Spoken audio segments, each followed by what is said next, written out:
तो बच्चों, आज हम लोग असहयोग आंदोलन के संबंध में चर्चा करेंगे।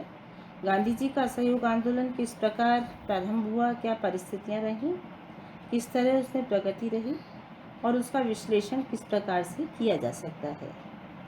1915 ईस्वी में गांधी जी जब दक्षिण अफ्रीका से भारत लौटे तो रंग भेद के कानूनों के विरुद्ध किए गए सत्याग्रह के कारण वो भारत में प्रसिद्ध हो चुके थे।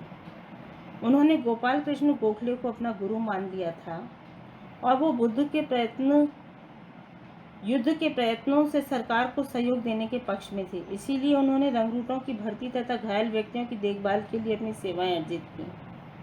उनकी सेवाओं से सरकार से उन्हें पदक भी मिला। एनी बेसेंट की अध्यक्षता में हुए 1917 के कांग्रेस के वार्षिक अधिवेशन में उन्हें ब्रिटिश उपनिवेशों में रहने वाले भारतीयों के साथ बुरा व्यवहार किए जाने के संबंध में प्रस्ताव पेश किया। इसी समय चंपारण सत्याग्रह 1917 में वो बिहार में चंपारण गए, जहां पर नील की खेती वाले किसानों का बुलावा आया था। वहां के जो मालिक थे, अंग्रेज मालिक, वो उन पर बड़ा जुल्म करते थे और सरकार ने उनके प्रवेश पर भी रोक लगा दी थी। लेकिन गांधी जी इस प्रवेश की निषेधाज्ञा का पालन नहीं करके वहां पर पहुंचे और उन्होंने किसानों की मांगों को मंगवाने के लिए कई जगह मजदूरों के संगठन बना दिए। कई बार हड़तालें हुई। इसी संदर्भ में हम देखते हैं कि 1918 में अहमदाबाद मिल में मालिकों के ने मजदूरों को बोनस में कम कर दिया। इससे वहां पर हड़ताल हुई। मजदूरों के प्रति गांधी जी की सहानुभूति थी, लेकिन वे साथ साथ ये भी चाहते थे कि महाजन संघ का संगठन भी किया जाए। उन्होंने मजदूरों के लिए अनशन भी किया और इसका मिल मालिकों पर असर पड़ा।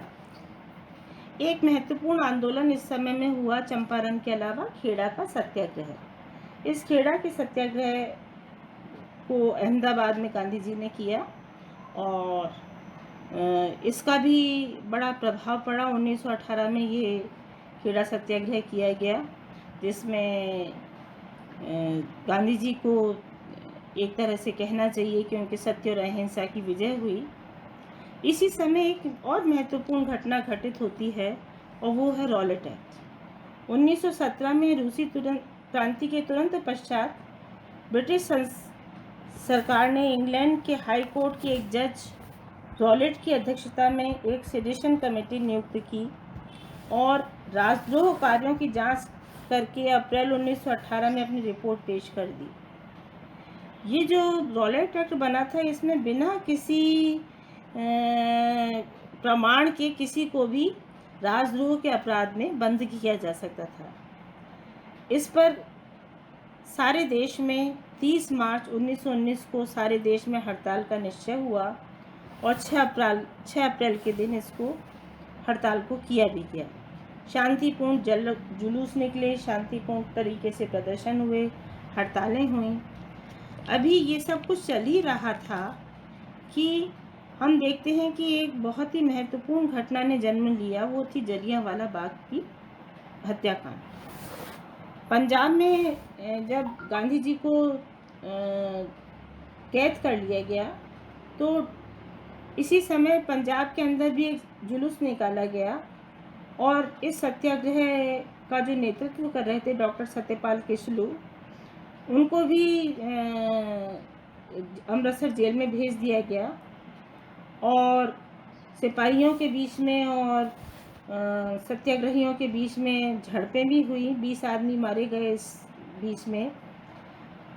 19 अप्रैल के दिन अमृतसर में जलियांवाला बाग में एक सभा बुलाई गई और इस समय वहाँ पर माइकल और डायर नाम के सैनिक अधिकारी थे, ब्रिटिश अधिकारी थे। इन्होंने धारा 144 लगा दी। लेकिन फिर भी इस सभा में लगभग करीब 20,000 के करीब व्यक्ति उपस्थित हुए और शाम को लगभग 5 बजे डायर ने बिना किसी चेतावनी के गोली चलाने के आदेश दे दिए।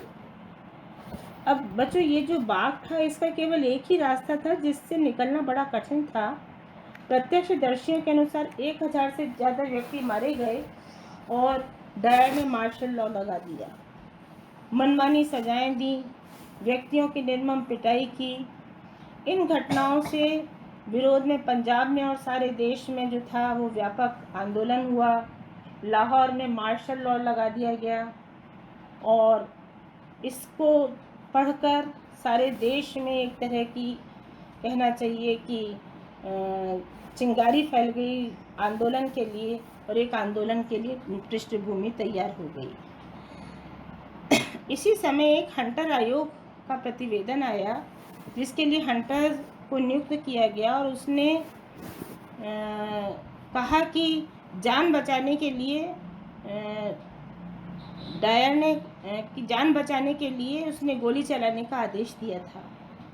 वह भारतीयों को आतंकित करना चाहता था, लेकिन ये बात सच नहीं थी। और बल्कि हम ये देखते हैं कि ब्रिटिश शासकों ने डायर की प्रशंसा की और उसे 20,000 पाउंड की थैली भी भेंट की। ये सब बातें आग में घी डालने का काम कर रही थी। इसी समय हम देखते हैं कि खिलाफत का प्रश्न भी उठता है। गांधी जी ने देखा कि इस समय जो है वो कहना चाहिए कि सारा सतह जो थी वो गर्म थी, अंग्रेज़ों के खिलाफ थी, अंग्रेज़ों के जुल्मों के खिलाफ थी। इसी समय खिलाफत का प्रश्न उठा और तुर्की में जो खलीफा थे उनको मुस्लिम जगत का खलीफा माना जाता था, लेकिन जब विश्व युद्ध चल रहा था तो इस समय प्रथम विश्व युद्ध के कारण खिलाफत के प्रश्न के नाम पर खलीफा को हटा दिया गया और वहाँ पर खिलाफत कमेटी का निर्माण किया गया भारत में भी इसी संदर्भ में 1918 में। और खिलाफत के नाम पर गांधी जी ने मुसलमानों को अपने साथ लेने की कोशिश की।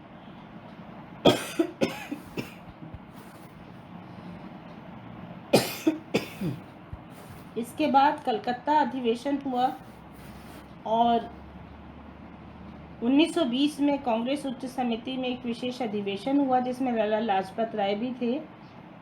महात्मा गांधी ने कहा कि न तो ब्रिटिश सरकार के खिलाफ वचनों का पालन किया है, न ही पंजाब में निर्दोष व्यक्तियों के खिलाफ कोई विरुद्ध कार्यवाही की गई है। यदि इन भूलों को नहीं सुधारा जाता, औपनिवेशिक शासन नहीं दिया जाता, स्वशासन नहीं दिया जाता, तो गांधी जी असहयोग आंदोलन को शुरू करेंगे। और इसका जो समर्थन था वो अली बंधु थे जो उस समय के, मोतीलाल नेहरू थे, इन सब ने किया। फिर इसके बाद एक नागपुर का अधिवेशन होता है। इस नागपुर के अधिवेशन में 1920 में कांग्रेस ने पुनः इसकी मांग करी कि पूर्ण स्वतंत्रता दी जाए और औपनिवेशिक स्वशासन की स्थापना को लक्ष्य घोषित किया गया और इस लक्ष्य को पाने के लिए वैध उपायों का पालन करने का निश्चय किया गया। और इसी के साथ हम देखते हैं कि असहयोग आंदोलन की एक पृष्ठभूमि बनकर तैयार हो गई। इस आंदोलन में की प्रगति के बारे में हम बात करें तो इसमें जनता को भाग लेने के लिए उत्साहित किया गया। उन्होंने लोगों को उपाधियां वापस करने के लिए न्यायालयों और सरकारी समारोहों में उत्सवों का बहिष्कार करने के लिए कहा गया। विद्यार्थियों को सरकारी समारोह का बहिष्कार और कॉलेज छोड़कर राष्ट्रीय स्कूलों और कॉलेजों में प्रवेश करने की अपील की गई। राष्ट्रीय संस्थाएं खोली गईं जैसे गुजरात विद्यापीठ, बिहार विद्यापीठ, बनारस विद्यापीठ आदि। इसी तरह वकीलों का कहा गया कि अदालत छोड़ो आंदोलन शुरू किया गया।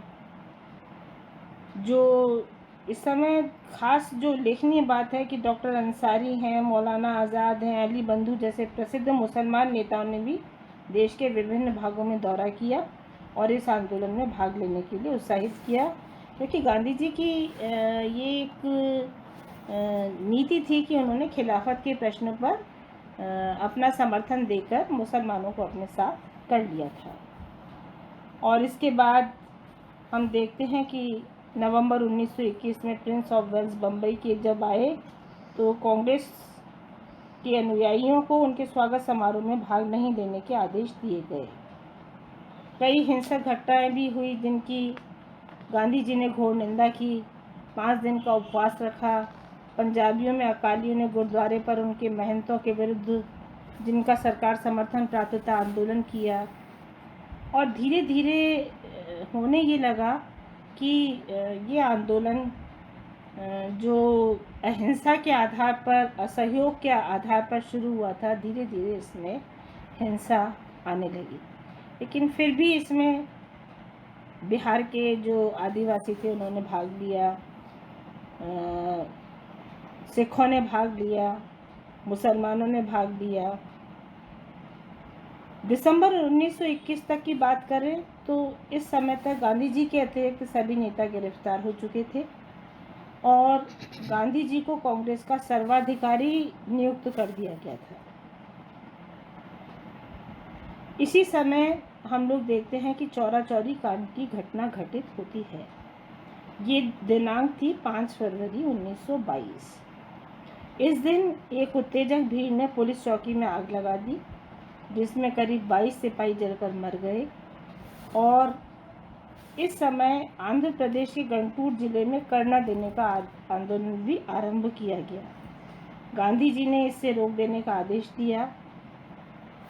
इस संदर्भ में वामपंथी लेखक जो रजनी पाम दत्त जी हैं, आरपी दत्त के नाम से जाने जाते हैं, उनकी पुस्तक आज का भारत में लिखा हुआ है कि गांधी जी के अचानक इस तरह से आंदोलन को स्थगित करने से साम्राज्यवाद के साथ साथ जमींदारों पर भी आघात पहुंचा।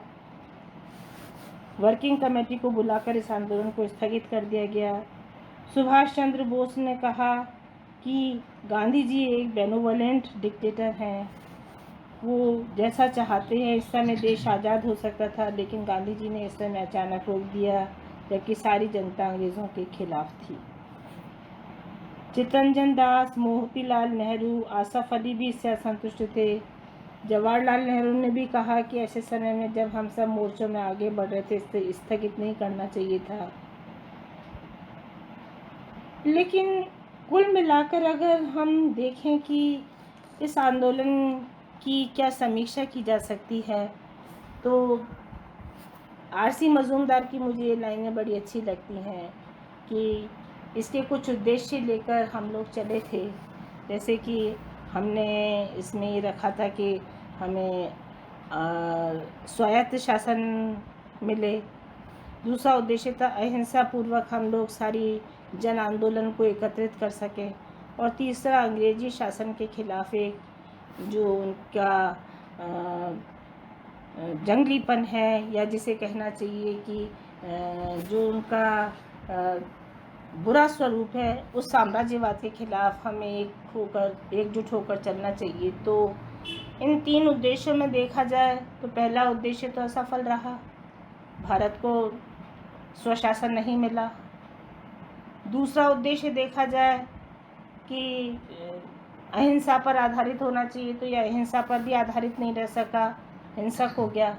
लेकिन तीसरे उद्देश्य और सभी परिस्थितियों को देखते हुए यदि हम इसका समीक्षात्मक आंदोलन का एक व्याख्या करें, तो हम देखते हैं कि इसमें एक बहुत बड़ा हिंदुस्तान का जो तबका था वो इसमें सम्मिलित हुआ और सम्मिलित होकर पहली बार हमारी जो बहनें थीं वो पर्दे से बाहर आईं। आम जन ने इसमें, रेडी वालों ने, मज़दूरों ने, दुकानदारों ने, सब ने इसमें भाग लिया, पार्टिसिपेट किया। और इसके अलावा एक जन आंदोलन का जो प्रथम चरण था वो हम इसे एक सिग्निफिकेंट घटना के रूप में स्वीकार करते हैं, इसलिए ये बहुत ही महत्वपूर्ण है।